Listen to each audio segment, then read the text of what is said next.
മനുഷ്യൻ ഏകനായിരിക്കുന്നത് നന്നല്ല എന്ന വിചാരത്തോടെ ദൈവം മനുഷ്യന് തുണയായി സ്ത്രീയെ സൃഷ്ടിച്ചു. കൂട്ടിൻ്റെ മറ്റൊരു എപ്പിസോഡിലേക്ക് ഏവർക്കും സ്വാഗതം.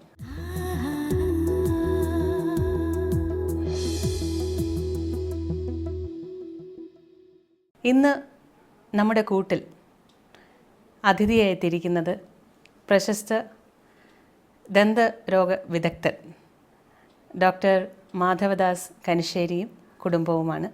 അവരെ കൂട്ടിലേക്ക് സ്വാഗതം ചെയ്യുന്നു.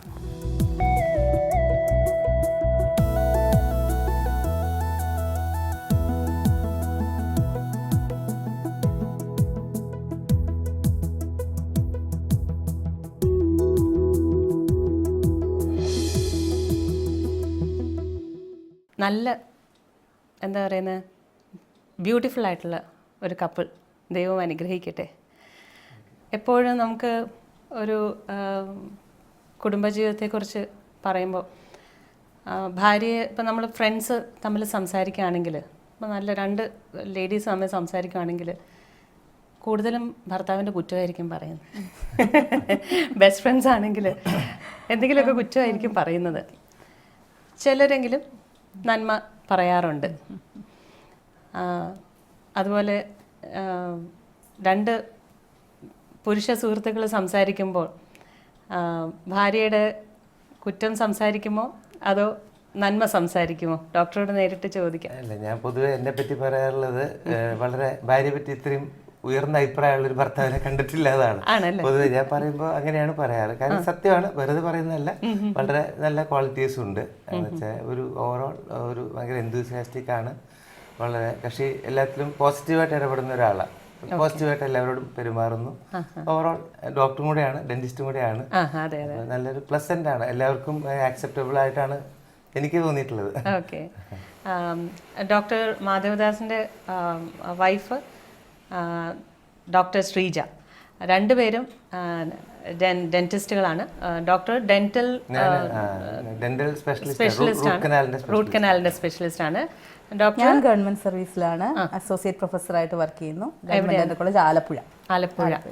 അതെ. ഇപ്പോൾ ട്രിവാൻഡ്രം ബേസ് ചെയ്താണല്ലോ താമസിക്കുന്നത് എല്ലാം. അപ്പം ഈ ആലപ്പുഴ വർക്ക് ചെയ്യുന്നത് ഒരു തീർച്ചയായിട്ടും ഒരു ഫാമിലി സപ്പോർട്ട് ഇല്ലാതെ ഡോക്ടറിന് പോയി വരാനും ഒക്കെ വലിയ ബുദ്ധിമുട്ടായിരിക്കും അല്ലേ? എങ്ങനെയാണ് ഡോക്ടറിന്റെ എക്സ്പീരിയൻസ്? എങ്ങനെയാണ്? ഞാൻ ഡെയിലി പോയി വരികയാണ് ചെയ്യുന്നത്. പക്ഷേ ഇവര് ഫാമിലിയും മക്കളും എല്ലാവരും, ഹസ്ബൻഡും മക്കളും എല്ലാവരും അഡ്ജസ്റ്റ് ചെയ്തു. അതുമായിട്ട് കുറെ കാര്യങ്ങളൊക്കെ ഹസ്ബൻഡ് ഇപ്പൊ മാനേജ് ചെയ്യാനായിട്ട് പഠിച്ചു. ബ്രേക്ക്ഫാസ്റ്റ് ഒക്കെ പിള്ളേർക്ക് കൊടുത്ത് അവരെ സ്കൂളിലേക്ക് അയക്കാനും ബാക്കി ഞാൻ വരുന്ന സമയം വരെ, അല്ലെങ്കിൽ ചിലപ്പോൾ ഞാൻ ഇപ്പോൾ അവിടെ സ്റ്റേ ചെയ്യുന്നുണ്ട്. ആഴ്ചയിൽ ഒരു ദിവസമെങ്കിലും സ്റ്റേ ചെയ്യും. അന്നൊക്കെ പുള്ളി തന്നെ ഫുൾ കുട്ടികളെ മാനേജ് ചെയ്യാനൊക്കെ ഇപ്പം ഏകദേശം അതുമായിട്ടൊക്കെ അഡ്ജസ്റ്റ് ആയി. സത്യം പറഞ്ഞാൽ വളരെ വലിയ നല്ലൊരു ഉദാഹരണമാണ് നിങ്ങൾ രണ്ടുപേരും കാണിക്കുന്നത്. കാരണം ചില ഭർത്താക്കന്മാർക്കെങ്കിലും അതൊരു ബുദ്ധിമുട്ടായിട്ട് തോന്നാറുണ്ട്. അതുകൊണ്ടാണ് പലപ്പോഴും ഭാര്യമാരെ ആരും ജോലിക്ക് വിടാൻ ബുദ്ധിമുട്ട് അറിയിക്കുന്നത്. നീ ജോലിക്ക് പോകണ്ട, ഞാൻ ചെയ്യുന്നുണ്ടല്ലോ, വീട്ടിലിരിക്കുക. പക്ഷെ അതൊന്നും വിചാരിക്കാതെ എൻ്റെ ഭാര്യയുടെ കഴിവുകളും മുന്നോട്ട് പോകണം, അല്ലെങ്കിൽ ഭാര്യ പഠിച്ചത് വെറുതെ ആയി പോകരുത് അല്ലേ, അങ്ങനെ ഒരു വിചാരത്തിൽ ഡോക്ടർ പ്രോത്സാഹിപ്പിക്കുന്നത് വളരെ വലിയൊരു കാര്യമാണ്. നല്ല മെറിറ്റിലെല്ലാം കിട്ടിയിട്ടുള്ള ആളാണ്. അപ്പൊ നമ്മള് വെറുതെ സ്പോയിൽ ചെയ്യാൻ പാടില്ല. എല്ലാവർക്കും ഉപകാരപ്പെടണം എന്നുള്ളൊരു കൺസെപ്റ്റാണ്. ഗവൺമെന്റ് ജോലി വളരെ നന്നായിട്ട് കുഴപ്പമില്ലാതെ പോകുന്നുണ്ട്. ട്രാൻസ്ഫർ മാത്രമാണ് ചെറിയൊരു പ്രോബ്ലം. 100-200 കിലോമീറ്റർ യാത്രയുണ്ട് ഓൾമോസ്റ്റ് ഡെയിലി പോയി വരണം. ആലപ്പി. ഡോക്ടർ ഇവിടെ ഞാനിവിടെ സെറ്റിൽ ആയിട്ട് പ്രാക്ടീസ് തുടങ്ങിയ സ്വന്തം സ്ഥാപനം ഡെന്റൽ ക്ലിനിക് ഉണ്ട് പരുത്തിപ്പാറ. ശരി. ഓക്കെ. ഡോക്ടർ വളരെ നല്ലൊരു ഗായകൻ കൂടിയാണ് കേട്ടോ. അപ്പോൾ ഡോക്ടറിന്റെ കുറച്ച് സംഗീതവുമായിട്ട് ബന്ധപ്പെട്ട കാര്യങ്ങളും കൂടെ അറിയണമെന്ന് ആഗ്രഹമുണ്ട്. എന്താണ് സാർ, എത്ര വർഷമായി പാട്ടൊക്കെ? ക്ലാസിക്കൽ മ്യൂസിക് പഠിക്കുന്നുണ്ട്, കുറെ കാലമായിട്ട് പഠിക്കുന്നുണ്ട്. അനിൽ കാമ്പശ്ശേരി സാറിന്റെ കീഴിൽ എൻ്റെ മോനും, ചെറിയ മോനും, മൂത്ത മോനും പാടും, ചെറിയ മോനും ഞാനും പഠിക്കുന്നുണ്ട്. അപ്പോൾ ഞാൻ 4-5 വർഷമായിട്ട് ക്ലാസിക്കൽ മ്യൂസിക് അനിൽ കാമ്പശ്ശേരി സാറിന്റെ അവിടെ പഠിക്കുന്നുണ്ട്. പിന്നെ എൻ്റെ അമ്മ മ്യൂസിക് ടീച്ചർ ആയിരുന്നു. അമ്മ ഇപ്പം ഇല്ല. അമ്മ ഓൾ ഇന്ത്യ റേഡിയോ ആർട്ടിസ്റ്റ് ആയിരുന്നു, തൃശ്ശൂർ റേഡിയോ സ്റ്റേഷൻ. അമ്മയുടെ പേര് സുധാ കെ നായർ. ഓക്കെ. അപ്പം വളരെ വലിയൊരു സംഗീതജ്ഞയുടെ മകൻ കൂടിയാണ്. മ്യൂസിക് ഫാമിലിയാണ്. നമ്മുടെ കസിനൊക്കെ തൃശ്ശൂർ സി രാജേന്ദ്രൻ വയലിനിസ്റ്റാണ്, ക്ലാസിക്കൽ. വിശ്വദാസ് ദാസന്റെ കൂടെയൊക്കെ വായിക്കുന്ന ആർട്ടിസ്റ്റാണ്. അത് ശരി. ഡോക്ടറിന്റെ വീട് എൻ്റെ പാലക്കാട് ജില്ല പെരിങ്ങോട് എന്ന് പറയും. പെരിങ്ങോട് പട്ടാമ്പിക്കടുത്ത് പെരിങ്ങോട്. കലാപരമായിട്ട് അതെ അതെ പൂമുള്ളി മനയൊക്കെ ഉണ്ട്. പഞ്ചവാദ്യത്തിന് എപ്പോഴും സ്ഥിരം സ്റ്റേറ്റിൽ ഫസ്റ്റ് കിട്ടുന്ന ഞങ്ങളുടെ സ്കൂളാണ്. ഞാൻ അവിടെ പഠിച്ചത് പെരിങ്ങോട് ഹൈസ്കൂളിൽ. സംഗീതം ഇൻസ്ട്രുമെന്റ്സ് എന്തെങ്കിലും ഞാൻ പഠിച്ചിട്ടില്ല. ഞാൻ ക്ലാസിക്കൽ വോക്കൽ മാത്രം. ക്ലാസിക്കലും ലൈറ്റ് മ്യൂസിക് എല്ലാം പാടും. മലയാളം അധികം പാടും, ഹിന്ദി വല്ലപ്പോഴൊക്കെ പാടും. ഡോക്ടർ പാടുവോ? എനിക്ക് മ്യൂസിക് ബാക്ക്ഗ്രൗണ്ട് ഒന്നും ഇല്ലെങ്കിലും സംഗീതം ആസ്വദിക്കാൻ ഉള്ള ഒരു ഡാൻസ് ഞാൻ അങ്ങനെ വലിയ ക്ലാസിക്കൽ ഡാൻസ് ഒന്നും ഇല്ല. അത്യാവശ്യം ഡാൻസ് ഒക്കെ ചെയ്യും. ക്ലാസിക്കൽ ഞാൻ കുറച്ച് ചെറിയ ക്ലാസ്സിലേ പഠിച്ചിട്ടുള്ളൂ, ഒരു 5th 6th വരെയൊക്കെ പഠിച്ചു. പിന്നെ പഠിത്തമൊക്കെ ആയിട്ട് പിന്നെ അത് കണ്ടിന്യൂ ചെയ്യാൻ പറ്റിയില്ല. ഇനി പഠിക്കണം എന്നൊക്കെയുള്ള ആഗ്രഹമുണ്ട്, സമയം കിട്ടാത്തത് കൊണ്ട് പറ്റുന്നില്ലെന്നേ ഉള്ളൂ. എപ്പോൾ സമയം കിട്ടിയാലും പഠിക്കണം എന്നുള്ള ഇനിയും പഠിക്കണം എന്നുള്ള ആഗ്രഹം തന്നെയാണ്. ക്ലാസിക്കൽ ഡാൻസ് പഠിക്കണം. മക്കള് രണ്ടുപേര്. അരവിന്ദ് ആൻഡ് അഭിനന്ദ്. മൂത്താള് ഇപ്പൊ +2 കഴിഞ്ഞു, അരവിന്ദ് എന്ന് പേര്. ചെറിയ ആള് അഭിനന്ദ്. അവർക്കും എല്ലാവർക്കും ചെറിയ ടാലന്റ് ഒക്കെ ഉണ്ട്, അത്യാവശ്യം കുഴപ്പമില്ലാതെ. അവന് മോണോ ആക്ട് ഒക്കെ ഉണ്ട്. മൂത്താൾക്ക് അഭിനയം പോലെയൊക്കെ ഉണ്ട്. പിന്നെ സ്കൂളിലൊക്കെ എപ്പോഴും കിട്ടുമായിരുന്നു ഫസ്റ്റ് ഒക്കെ മോണോ ആക്ടും. ചെറിയ ആള് മ്യൂസിക് അധികം കീബോർഡ്സ് വായിക്കും. പിന്നെ വെസ്റ്റേൺ പഠിക്കുന്നുണ്ട്, കീബോർഡ്. ഈസ്റ്റേൺ ക്ലാസിക്കലും പഠിക്കുന്നുണ്ട്. ഡോക്ടർ ദമ്പതികളോട് ഒരു പേഴ്സണൽ ക്വസ്റ്റ്യൻ. അറേഞ്ച്ഡ് ആയിരുന്നോ ലവ് മാരേജ് ആയിരുന്നോ? Love marriage cum arrange marriage എന്ന് പറയാൻ വേണമെങ്കിൽ ഞങ്ങൾക്ക് അറിയായിരുന്നു. വലിയ ലവ് ആയിട്ട് നടന്നിട്ടില്ല. കോളേജിൽ ഞാൻ സീനിയർ ആയിരുന്നു, പക്ഷേ 2 വർഷം ജൂനിയർ ആയിരുന്നു. അപ്പൊ ഫാമിലി വഴി അപ്രോച്ച് ചെയ്ത് അങ്ങനെ അറേഞ്ച്ഡ് ആയി. ജാതകമൊക്കെ നോക്കി. അതെ അതെ അതെ അതെ, ഞങ്ങൾ അങ്ങനെ തന്നെ തീരുമാനിച്ചിരുന്നു. ജാതകമൊക്കെ ചേരുവാണെങ്കിൽ മാത്രമേ കല്യാണം അല്ലെങ്കിൽ പ്രൊസീഡ് ചെയ്യുള്ളൂ എന്നുള്ള വീട്ടുകാരുടെ സമ്മതത്തോടെ പ്രാക്ടിക്കൽ. അതെ അതെ അതെ അതെ, ഇല്ലെങ്കിൽ വേണ്ടാന്നുള്ളതിൽ തന്നെയായിരുന്നു നമ്മൾ തീരുമാനിച്ചത്. പക്ഷെ ലക്കിലി ജാതകം ചേരുവായിരുന്നു. ഓക്കെ. തീർച്ചയായിട്ടും ഒരു കുടുംബജീവിതം ആകുമ്പോൾ പല അസ്വാരസ്യങ്ങളും പിണക്കങ്ങളും ഇണക്കങ്ങളും എല്ലാം ഉണ്ടാവും. അപ്പോൾ എപ്പോഴെങ്കിലും മനസ്സിലൊരു ഒരു പേടി തോന്നിയിട്ടുണ്ടോ? നമുക്ക് എൻ്റെ തീരുമാനം ശരിയായിരുന്നോ അങ്ങനെയൊക്കെ തോന്നിയിട്ടുണ്ടോ? ഇപ്പൊ ഇനിയിപ്പോ ഇത്രയും വർഷം കഴിയുമ്പോൾ പിന്നെ നമ്മൾ അതുമായിട്ട് യൂസ്ഡ് ആവും. അങ്ങനെ ഒരു ഗൗരവമായിട്ടുള്ള ഇഷ്യൂസ് ഒന്നും നമുക്ക് ഒരു ദൈവം സഹായിച്ച് വേണ്ടി വന്നിട്ടില്ല. ഞാൻ എപ്പോഴും പറയും എൻ്റെ ക്യാരക്ടറുമായിട്ട് ചേരുന്നത് പുള്ളിയെ ലോകത്തുള്ളൂ എന്നാണ് ഞാൻ എപ്പോഴും പറയുന്നത്. എൻ്റെ ഒരു നേച്ചർ, എൻ്റെ ഒരു രീതിക്കും ഒക്കെ നമ്മളിപ്പോൾ എൻ്റെ എല്ലാവിധ ഒത്തിരി ഫ്രീഡം ഒക്കെ തരും. നമ്മുടെ എന്താ പറയുക കലാപരമായ എന്താണ് പ്രോത്സാഹിപ്പിക്കും, എല്ലാം സപ്പോർട്ട് ചെയ്യുന്ന ആളാണ്. ഞാനെപ്പോഴും പറയും വേറെ ആരെങ്കിലും ആയിരുന്നെങ്കിൽ ചിലപ്പോൾ ഓടിപ്പോയേനെ. അത് ദൈവം അങ്ങനെയാണ് സൃഷ്ടിക്കുന്നത്. അത് പല കുടുംബസ്ഥരോടും ഞാൻ സംസാരിക്കുമ്പോൾ എനിക്ക് തോന്നിയിട്ടുള്ള ഏറ്റവും വലിയൊരു കാര്യം, എപ്പോഴും എല്ലാവരും പറയുന്ന കാര്യമാണ്, ഒരാളുടെ കുറവ് നികത്തുന്ന ആളായിരിക്കും നമ്മുടെ പങ്കാളി. ഓപ്പോസിറ്റ് സ്വഭാവക്കാരായിരിക്കും മിക്കവാറും. ഒരാൾ ദേഷ്യം ഉണ്ടെങ്കിൽ ഇത്തിരി ദേഷ്യവും കുറച്ച് എന്താ പറയുന്നത് എപ്രാളവും അങ്ങനത്തെ ഒക്കെ. ഞാനാണെങ്കിൽ ഭയങ്കര കാമാണ്, എന്ത് വന്നാലും നമ്മൾ കുലുങ്ങരുത്. അപ്പൊ എപ്പോഴും ആ ഒരു ബാലൻസിലാണ് കാര്യങ്ങൾ ദൈവം അങ്ങനെ വെക്കുന്നത്. കറക്റ്റായിട്ട് എപ്പോഴും തോന്നിയിട്ടുണ്ട് അങ്ങനെ ആയിരിക്കും. എൻ്റെ ഒരു അഭിപ്രായം ഇങ്ങനെയാണ്, അതായത് എന്തൊക്കെ സംഭവിച്ചാലും അത് ദൈവം നമുക്ക് വേണ്ടി തീരുമാനിച്ച ഒരാളെ ആയിരിക്കും നമ്മൾ കല്യാണം കഴിക്കുന്നത്, അല്ലേ? അത് എന്തൊക്കെ സംഭവിച്ചാലും ദൈവത്തിന്റെ തീരുമാനമാണ്. അതിപ്പം നമുക്ക് ഇഷ്ടമില്ലാത്തൊരു സ്വഭാവമാണ് നമ്മുടെ പങ്കാളിക്കുള്ളതെങ്കിൽ എന്ത് പറയുന്നു ഡോക്ടർ? എന്ത് പറയുന്നത്? കറക്റ്റാണ്. നമുക്ക് അങ്ങനെ ഒരു സം പീപ്പിൾ ആർ ലക്കി, അങ്ങനെ ഒരു കറക്റ്റ് ആയിട്ട് ഒരാളെ കിട്ടും, പരസ്പരം മാച്ചിങ് ആയിട്ട് കോംപ്ലിമെന്ററി എന്ന് പറയാം. ഒരാളുടെ ഡെഫിഷ്യൻസിക്ക് കോമ്പൻസേറ്റ് ചെയ്യുന്ന ഒരാൾ കിട്ടുന്ന ഭാഗ്യമാണ്. ഡോക്ടർ ഇപ്പോൾ ട്രിവാൻഡ്രത്ത് സ്ഥാപനം നടത്തുന്നു, വർക്ക് ചെയ്യാണ്. ഡോക്ടർ ശ്രീജ ആലപ്പുഴയിലാണ്. എങ്ങനെയാണ് ഈ വർക്ക് ഫാമിലി ലൈഫ് ഇത് രണ്ടും കൂടെ എങ്ങനെയാണ് ഒന്ന് ബാലൻസ് ചെയ്ത് പോകുന്നത്? ഡോക്ടർ ശ്രീജയോട് തന്നെ ആദ്യം ചോദിക്കാം. ശരിക്കും ഇപ്പോൾ ട്രാവൽ ചെയ്ത് ഡെയിലി പോയി വരുന്നത് ഡോക്ടറാണ്. അപ്പോൾ ഡോക്ടറിനാണ് കൂടുതൽ പറയാനായിട്ടുണ്ടാവുക, അല്ലേ?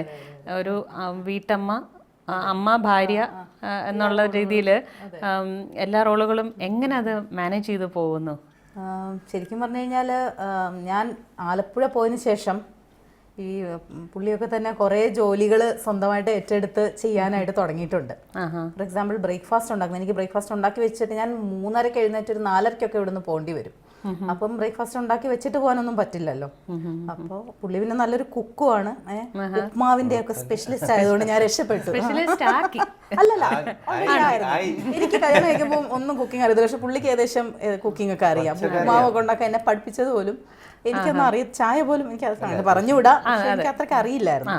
പുള്ളി നല്ലൊരു കുക്കാണ്, പക്ഷെ കുക്ക് ചെയ്യത്തില്ലായിരുന്നു നേരത്തെ ഞാൻ ഉള്ളപ്പോൾ, അതിന്റെ ആവശ്യം വന്നിട്ടില്ല. പക്ഷെ ഞാൻ പോയി കഴിയുമ്പോഴത്തേക്കും ഏകദേശം ഉപ്പുമാവും എല്ലാം സമ്മർദ്ദം മൂലം ചെയ്യേണ്ടി വന്നു പറയാം. അപ്പൊ എല്ലാം പുള്ളി തന്നെ എല്ലാം ചെയ്ത് പിള്ളേർക്കൊക്കെ കൊടുത്ത് അങ്ങനെ കുറെ ലഞ്ച് ഞാൻ തലേന്ന് വൈകിട്ട് വന്ന്, ഞാൻ വൈകുന്നേരമാണ് അത് ലഞ്ചിന്റെ അതൊക്കെ ഉണ്ടാക്കി വെച്ചിട്ടാണ്. വൈകിട്ട് എത്ര മണിക്ക് എത്തും? ഒരു 5:36 ഒക്കെ ആവും. ഞങ്ങൾക്ക് 8 to 2 ആണ് ഞങ്ങളുടെ. അപ്പോൾ അത് കഴിഞ്ഞിട്ട് ഒരു 6 മണിയൊക്കെ ആകുമ്പോഴത്തേക്കും വീട്ടിലെത്തും. പിന്നെ അതിന്റെ ക്ഷീണം. പക്ഷെ എനിക്ക് തോന്നുന്നത് നമ്മൾ എടുക്കുന്ന പോലെ ഇരിക്കും കാര്യങ്ങൾ. അതെ, സത്യം. നമ്മൾ ക്ഷീണമാണ്, വയ്യ, എനിക്ക് എന്നെ കൊണ്ടൊന്നും പറ്റൂല എന്ന് വിചാരിച്ചാൽ തീർന്നു. ഞാൻ അങ്ങനെ വിചാരിക്കാറേ ഇല്ല. നമുക്ക് കിട്ടുന്ന ഇതൊക്കെ ഒരു എന്താ പറയുന്നത്, അനുഗ്രഹമാണ്, ബ്ലെസ്സിങ് ആണ് എന്നുള്ള ഒരു കാഴ്ചപ്പാടാണ് എൻ്റെത്. നമുക്കിപ്പോൾ ജോലിയൊക്കെ ശരിയാണ്, പക്ഷെ നമുക്ക് കിട്ടുന്ന സാലറി, നമുക്ക് കിട്ടുന്ന എത്രയോ പേര് എത്രയോ കഷ്ടപ്പെട്ടിട്ടും അല്ലേ, നമ്മൾ അതുകൊണ്ട് അത് ഒരിക്കലും ഒരു ദോഷമായിട്ട് ഞാൻ കാണാറില്ല. കഴിയുന്നതും പോസിറ്റീവായിട്ട് എന്നെ കൊണ്ട് പറ്റുന്ന പോലെ. പിന്നെ മക്കളുടെ പഠിത്ത കാര്യത്തിലൊന്നും ശ്രദ്ധിക്കാൻ പറ്റാറില്ല, അത് ശരിക്കും ഒരു വിഷമമാണ്. മക്കൾ എങ്ങനെ പഠിക്കുന്നത്? അവർ തന്നെ സെൽഫ് സഫീഷ്യൻ്റ് ആയി. മൂത്താള് പിന്നെ ഇപ്പോൾ +2 കഴിഞ്ഞാൽ അവൻ സ്വന്തമായിട്ട്, ഇളയാളും തന്നെയൊക്കെ കുറച്ച് മാനേജ് ചെയ്യാൻ പഠിച്ചു വരുന്നു, തന്നെയൊക്കെ പഠിക്കാനൊക്കെ ഉള്ള ഒരു ഇതിലാണ്. മക്കള് സ്കൂളിൽ നിന്ന് വരുമ്പോഴൊക്കെ വീട്ടില് അച്ഛനും അമ്മയും ഇല്ലാത്ത സമയമാണെങ്കിലും ഇല്ലെങ്കിൽ വിഷമമാണ്. കുറച്ചു നേരമൊക്കെ ഇളയാള് തന്നെയൊക്കെ ഇരിക്കേണ്ടി വരാറുണ്ട്. പക്ഷെ അവർ കുട്ടികളെ അഡ്ജസ്റ്റ് ചെയ്യട്ടെ എന്നുള്ളതാണ്, അവർ പഠിക്കേണ്ട കാര്യങ്ങളൊക്കെ. സെൽഫ് സഫീഷ്യൻ്റ് ആവുക, അത് ഹെൽപ്പ് ചെയ്യുന്നുണ്ട്. ഓക്കെ, അപ്പോഴത്തേക്കും പിന്നെ ഞാൻ വരും, മൂത്താളും വരും. എങ്കിലും ബുദ്ധിമുട്ടാണ് ശരിക്കും പറഞ്ഞാൽ. പിന്നെ ഒരു ബാലൻസിലങ്ങ് പോകുന്നു കാര്യങ്ങൾ. ഡോക്ടറിന്റെ അനുഭവം എങ്ങനെയാണ്? ആക്ച്വലി നമുക്ക് ഈ പറഞ്ഞ പോലെ ഈ സമയം അഡ്ജസ്റ്റ് ചെയ്യാൻ വേണ്ടി ഞാൻ എൻ്റെ ക്ലിനിക്കിലെ ടൈമിംഗ് കൂടെ, പണ്ട് ഞാൻ 3:30-4 അവിടെ എത്തുമായിരുന്നു ആഫ്റ്റർനൂൺ സെഷൻ. ഇപ്പം അത് കുറച്ചുകൂടെ ലേറ്റ് ആക്കി, മോനെ സ്കൂളിൽ നിന്ന് വിളിച്ച് ഇവിടെ ഒന്ന് സീറ്റിംഗ് ആക്കിയിട്ടാണ് ഞാൻ പോകുന്നുള്ളൂ. അപ്പോൾ 4:15 4:20 ആവും. അപ്പോൾ ഒരു ഒരു മണിക്കൂറൊക്കെ അങ്ങോട്ടും ഇങ്ങോട്ടും ടൈമിംഗ് അഡ്ജസ്റ്റ് ചെയ്യുന്ന വരുന്നുണ്ട്. പിന്നെ ഈ പറഞ്ഞ പോലെ കുക്കിംഗ് ഞാനതൊരു വലിയ ബുദ്ധിമുട്ടോ പീഡനമായിട്ട് കണക്കാക്കാറില്ല. I sort of enjoy it. ആ കുക്ക് ചെയ്യുന്നത് കുറച്ചൊക്കെ എനിക്ക് ഇഷ്ടമാണ്. അപ്പോൾ അതൊരു പോസിറ്റീവായിട്ടൊക്കെ എടുക്കും.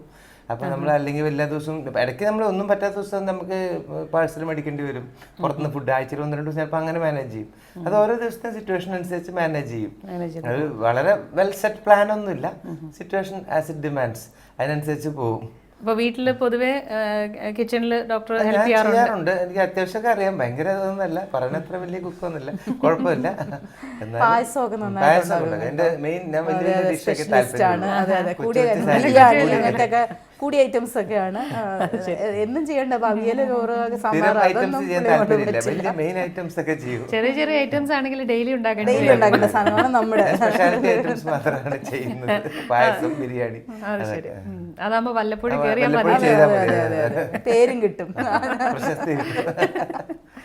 ഓക്കെ, ഡോക്ടറിന്റെ അടുത്ത് ഒരു ചോദ്യം. ഡോക്ടർ ശ്രീജയുടെ ടാലൻസ് എന്തൊക്കെയാണ്? ശ്രീജ കോളേജിൽ പഠിക്കുമ്പോൾ തന്നെ ഈവൻ ചെറിയ ഡാൻസും അത്യാവശ്യം പരിപാടികളൊക്കെ ഉണ്ടായിരുന്നു. ഗ്രൂപ്പ് ഡാൻസും, സിംഗിൾ ഡാൻസ് അധികം ചെയ്യാറില്ല, ഗ്രൂപ്പിലൊക്കെ ആക്റ്റീവ് ആയിരുന്നു. മെയിനായിട്ട് ഇവരുടെ ബാച്ചിനാണ് എപ്പോഴും ഡാൻസ് ചെയ്യുന്ന പിള്ളേർ ഫസ്റ്റ് ഒക്കെ കിട്ടിക്കൊണ്ടിരുന്നത്. പിന്നെ അത്യാവശ്യം പെയിന്റിംഗ് ഒക്കെ ഉണ്ട്. ഓവറോൾ ഒരു ചാമിങ് ആളാണ്, ഓവറോൾ പോസിറ്റീവ് പേഴ്സൺ ആണ്. എല്ലാത്തിലും ഒരു കൈ നോക്കാന്നുള്ള ഒരു പോസിറ്റീവ് ആറ്റിറ്റ്യൂഡും ഉണ്ട്. അത്യാവശ്യം വരയ്ക്കും, കാർവിങ് അങ്ങനത്തെ പരിപാടികളൊക്കെ ഉണ്ട്, വാക്സ് കാർവിങ് ഒക്കെ ഉണ്ട്, അതൊക്കെ ഉണ്ട്. ഒരു ആർട്ടിസ്റ്റിക് ഹാൻഡും ഉണ്ട്. അത് ശരി. അതുപോലെ തിരിച്ച് ഞാൻ ഡെഫിനറ്റ്ലി പാട്ട് കേട്ടിട്ടാണ് കോളേജിലൊക്കെ നന്നായിട്ട് പാടുമായിരുന്നു. പിന്നെ അവിടുത്തെ ആസ്ഥാന ഗായകനായിരുന്നു. മെഡിക്കൽ കോളേജിലൂടെ ആ ടൈമിലൊക്കെ സ്ഥിരം പാടുമായിരുന്നു കോളേജിൽ, UG ലൈഫിൽ. PG ആകുമ്പോൾ അത്രയും സമയം കിട്ടിയിട്ടില്ല പാടാൻ. PG ചെയ്യുമ്പോൾ ബുദ്ധിമുട്ടായിരുന്നു, ടഫായിരുന്നു അത്. എങ്കിലും ഏത് വേദി കിട്ടിയാലും പാട്ട് ഉറപ്പായിരിക്കും, കിട്ടിക്കഴിഞ്ഞാൽ പാടും. അതിനായിട്ട് മെനക്കെടാറില്ല, പക്ഷെ കിട്ടാറുണ്ട്. ഇപ്പൊ ഡോക്ടർ ഇവിടെ പാട്ട് പഠിക്കുന്നുണ്ടല്ലോ വീട്ടില്, സാർ വന്ന് പഠിപ്പിക്കുന്നുണ്ട്. അപ്പോ എങ്ങനെയാണ് കിച്ചണിൽ നിന്ന് പാട്ട് കേട്ട് അഭിപ്രായം പറയാറുണ്ട്? ആ സമയം ഞാൻ മിക്കവാറും കിച്ചണിലായിരിക്കും. കാരണം നമുക്ക് രാവിലെ ബ്രേക്ക്ഫാസ്റ്റിന്റെ ടൈമിലൊക്കെ സാറ് രാവിലെ 8 മണിക്കൊക്കെയാണ് വരുന്നത്. അപ്പോൾ എനിക്ക് പാട്ട് ആസ്വദിക്കാൻ എനിക്ക് ഇഷ്ടമായതുകൊണ്ടും പിന്നെ ഇവർ ശരിക്കും പറഞ്ഞു കഴിഞ്ഞാൽ ഒരുപാട് വ്യത്യാസം വന്നു വെച്ചാൽ ഇവർ ഈ പാട്ട് പഠിക്കുന്നത് ഞാൻ അടുക്കളയിൽ നിന്ന് കേൾക്കുവാണല്ലോ. എനിക്കിപ്പോൾ കുറേ രാഗങ്ങൾ പാട്ട് കേട്ടാൽ ഏത് രാഗമാണെന്ന് പറയാൻ പറ്റുന്നുണ്ട്. അത് ഞാൻ പഠിക്കുന്നില്ലെങ്കിൽ കൂടെയും നമ്മൾ ആ കേക്ക് അതിൻ്റെ ആ വ്യത്യാസം എനിക്ക് ശരിക്കും എത്രയോ രാഗങ്ങൾ ഇപ്പോൾ എനിക്ക് ഐഡന്റിഫൈ ചെയ്യാൻ പറ്റും. ഒരു ഫിലിം സോങ് കേട്ട് കഴിഞ്ഞാൽ ഞാൻ പറയാം അത് ഈ രാഗത്തിലാണല്ലോ എന്ന് പറയാം. അതിൻ്റെ ഭയങ്കരമായ വ്യത്യാസം ഇവർ പഠിച്ചു തുടങ്ങിയതിന് ശേഷം ഡ്രാസ്റ്റിക് ചേഞ്ച് ആണത്. അതൊരു നല്ല എനിക്കും ഇഷ്ടമാണ്. എനിക്ക് പാടാൻ ദൈവം എല്ലാവർക്കും കഴിവ് കൊടുക്കത്തില്ലല്ലോ, തൊണ്ടേന്ന് വരണ്ടേ. അത് വരാത്തോണ്ട് ഞാൻ എൻജോയ് ചെയ്യും. അതെ അതെ അതെ നല്ലൊരു കഴിവുണ്ട്. കേട്ടാലറിയാം, പറയാൻ പറ്റുന്നുണ്ട്. നല്ല രാഗങ്ങൾ ഓർമ്മ വെക്കും. നമുക്ക് ചിലപ്പോൾ മറന്നു പോകും ലിറിക്സ് എന്താണ്. പിന്നെ ലിറിക്സ് ഒക്കെ ഞാൻ കുറെ പറഞ്ഞ പോലെ ഈ ദാസേട്ടൻ പാടുമ്പോ പ്രഭാഷദാസ് ഇരുന്ന് ലിറിക്സ് പറഞ്ഞു കൊടുക്കുന്ന പോലെ അത്രയും ഇല്ല എങ്കിലും ലിറിക്സ് നമ്മൾ പ്രോംപ്റ്റ് ചെയ്യാൻ, ടൈമിങ് പ്രോംപ്റ്റ് ചെയ്യാൻ, അതൊക്കെ അറിയാതെ ഇവർ പഠിക്കുന്നതിൽ നിന്ന് എനിക്ക് അറിയാതെ നമ്മൾ അറിയാതെ കണ്ട് വരുന്ന ചില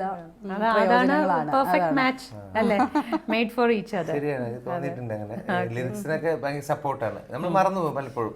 എപ്പോഴും നോക്കിയാ പാടുന്നത്, ഉറപ്പ് വെക്കാൻ പാടാണ്. സപ്പോർട്ട് ചെയ്യും. അതെ, എനിക്കിപ്പോ അതുപോലെ പാട്ട് എവിടെ പാടണം എന്ന് പറഞ്ഞാലും എനിക്ക് സന്തോഷമേ ഉള്ളൂ. പുള്ളിയുടെ പാടാം. അപ്പൊ നമുക്ക് അത് എപ്പോഴും സപ്പോർട്ട് ചെയ്യാനാണ് എന്തെങ്കിലും പ്രോഗ്രാം. മധുരിമ എന്നൊരു മ്യൂസിക് ക്ലബ് ഉണ്ട്. പണ്ട് ദേവരാജ സാറിനൊക്കെ ഇനിഷ്യേറ്റീവ് തുടങ്ങിയത്. പാളയത്താണ് അത് മീറ്റിംഗ്. എവരി മന്ത് അവിടെ പലരും പാടുന്നുണ്ട്, നന്നായി പാടുന്ന പലരും ഉണ്ട്. ഒരു മ്യൂസിക് ക്ലബ്ബ് മധുരിമ. അപ്പൊ അതിൽ ഞങ്ങൾ എല്ലാ മാസവും ഒരു പ്രോഗ്രാം ഉണ്ടാവും. അപ്പൊ ഒരു 10-20 പാട്ടുകളോ 10-30 ഫാമിലി ഉണ്ട്. 20-25 പാട്ടുകൾ പാടും. ഒരു ഫാമിലിയിൽ നിന്ന് 1-2 പാട്ട് അങ്ങനെ. ഇനി നിങ്ങളെ കൊണ്ടൊന്ന് വഴക്കിടിച്ചാലോ എന്നൊരാഗ്രഹം. നന്നായിട്ട് ജീവിക്കുന്ന കാണുമ്പോ ഒന്ന് കട്ടുറും പാവാൻ. നിങ്ങൾ തമ്മിൽ വഴക്ക് ഇടാറുണ്ടല്ലോ. ആരാണ് ആദ്യം ഒന്ന് കോംപ്രമൈസ്? ഞാനാ കോംപ്രമൈസ് ചെയ്യാറ്. അങ്ങനെ പറയാൻ പറ്റത്തില്ല കേട്ടോ. അതൊരു ശരിയാണ്, അത് സത്യമാണ്. ഞാന് അല്ല, അത് നമ്മളിങ്ങനെ വഴക്കായിട്ട് ഇരിക്കാൻ ശ്രമിക്കുന്നതാണല്ലോ. നമ്മൾ മിണ്ടണം എന്നൊക്കെ കാണാം. അതെ അതെ അതെ, ദേഷ്യം ഭയങ്കര വേഗം തണുക്കുകയും ചെയ്യും. പക്ഷെ നമുക്ക് തന്നെ ഫീൽ ചെയ്ത് കഴിഞ്ഞാൽ കുറെ നേരം പിന്നെ അതിന്റെ ഇങ്ങനെ നിൽക്കുമല്ലോ. നമ്മുടെ പുത്തമ്പൊരിക്കലച്ഛന്റെ ഒരു സ്ത്രീകള് ക്ഷമിക്കും പക്ഷെ ഒരിക്കലും മറക്കില്ല. അത് ശരിയാണ്. അതുപോലെ തിരിച്ച് ആണുങ്ങള് മറന്നു പോകും പക്ഷെ ഒരിക്കലും മറക്കില്ല. അത് സ്ത്രീകൾക്ക്. ഞാൻ ഫസ്റ്റ് പ്രഗ്നൻസിയിൽ എനിക്ക് മസാല ദോശ മേടിച്ചു തന്നില്ല എന്ന് പറഞ്ഞാൽ ഇപ്പോഴും ഞാൻ പറയും. 18 വയസ്സായി. അപ്പൊ ഞാനത് ഇതുവരെ മറന്നിട്ടില്ല. അന്ന് എനിക്ക് മസാല ദോശ കൊതിയായിട്ട് മേടിച്ചു തന്നില്ല.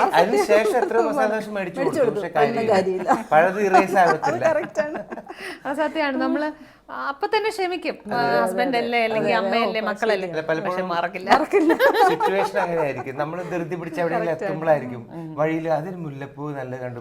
എനിക്കപ്പോ ദേഷ്യം വരും. ഇപ്പോഴാണ് മുല്ലപ്പൂ ചോദിക്കുന്നത്. നമ്മൾ അരമണിക്കൂർ കൊണ്ട് എവിടെയെങ്കിലും എത്താൻ വേണ്ടി വിട്ടു പോകാനായിരിക്കും. അതുകൊണ്ടുള്ള ഒരു പ്രശ്നങ്ങളൊക്കെ ഉണ്ട്, ചെറിയ ചെറിയ കാര്യങ്ങൾ. അപ്പൊ എന്നാലും മസാല ദോശ പ്രഗ്നൻസിയിൽ വാങ്ങിച്ചു കൊടുക്കാൻ ഭയങ്കര മോശമായി.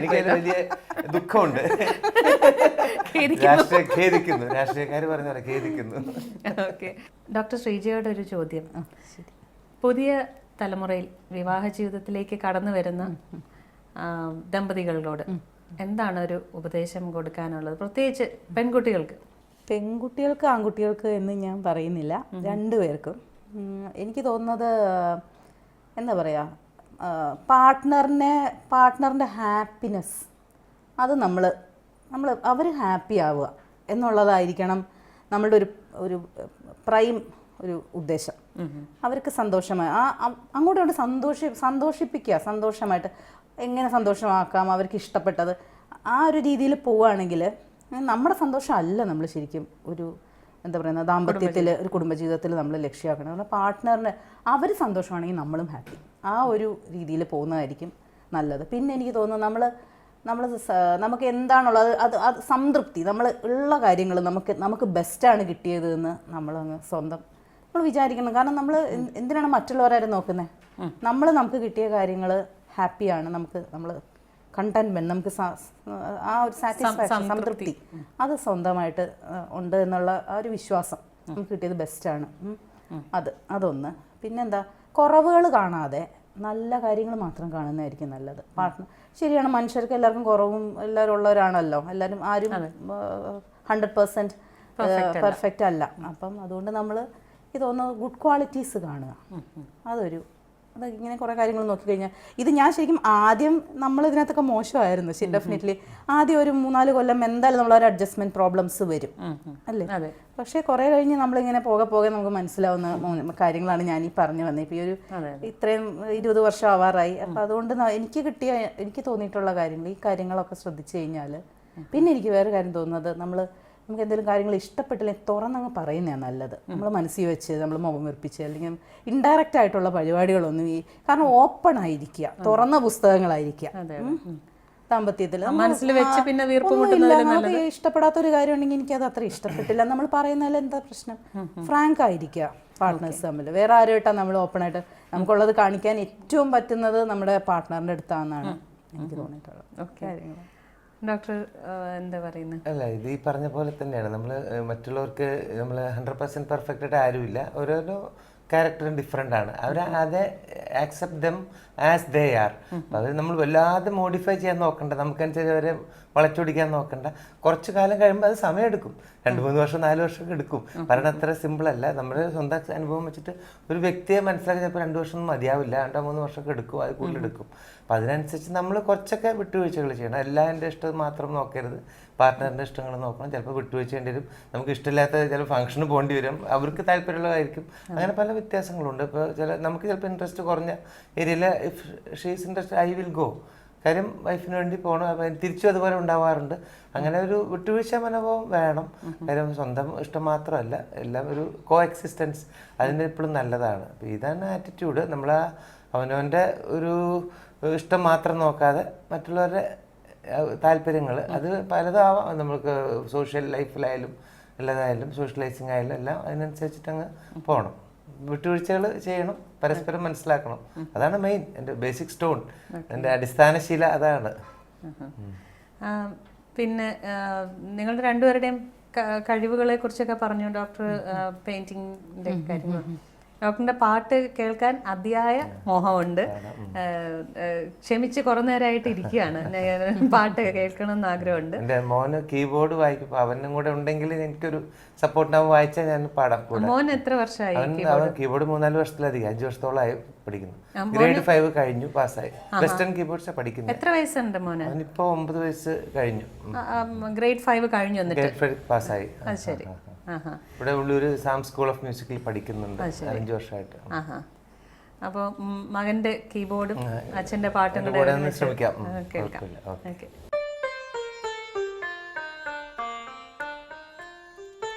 സ്വർണ്ണഗോപുര നർത്തകീ ശില്പം കണ്ണിനു സായൂജ്യം നിൻരൂപം. സ്വർണ്ണഗോപുര നർത്തകീ ശില്പം കണ്ണിനു സായൂജ്യം നിൻരൂപം.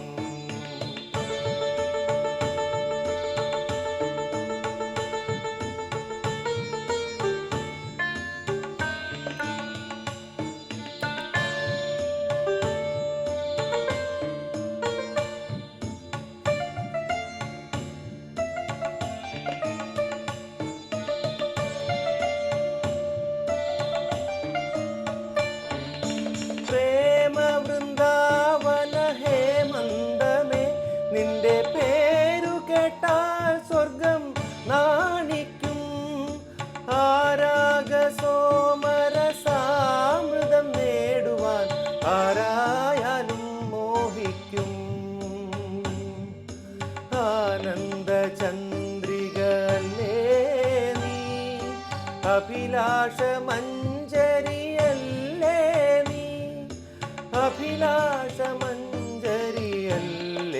നീ.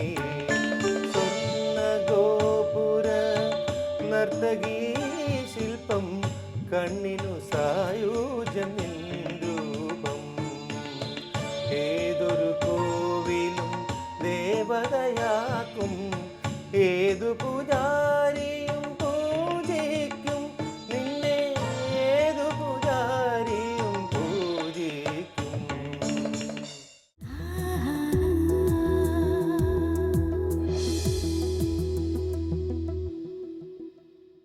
അതിമനോഹരമായ ഒരു സംഗീത അർച്ചന അല്ലേ?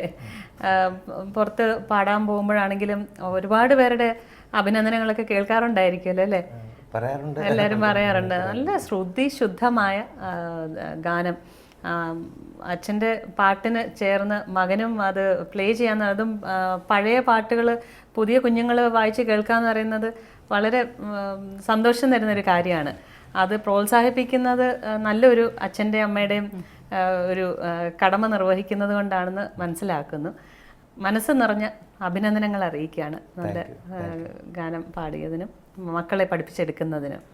20 വർഷത്തെ ദാമ്പത്യ ജീവിതത്തിൽ നിന്നും പഠിച്ചെടുത്ത കുറച്ച് കാര്യങ്ങൾ ശരിക്കും നമുക്ക് ഒരുപാട് കാര്യങ്ങൾ നമുക്ക് ഡോക്ടറും വൈഫും പറഞ്ഞു തന്നു. ഇനിയും അവർക്ക് ഒരുപാട് വർഷത്തെ സന്തോഷകരമായ ഐശ്വര്യപൂർണമായ ദാമ്പത്യ ജീവിതം, കുടുംബജീവിതം ആശംസിച്ചു കൊള്ളുന്നു. നമുക്ക് കൂട്ടിൻ്റെ മറ്റൊരു എപ്പിസോഡിൽ പുതിയ ദമ്പതികളുമായി കുടുംബവുമായി വീണ്ടും കണ്ടുമുട്ടാം. നന്ദി, നമസ്കാരം. നമസ്കാരം.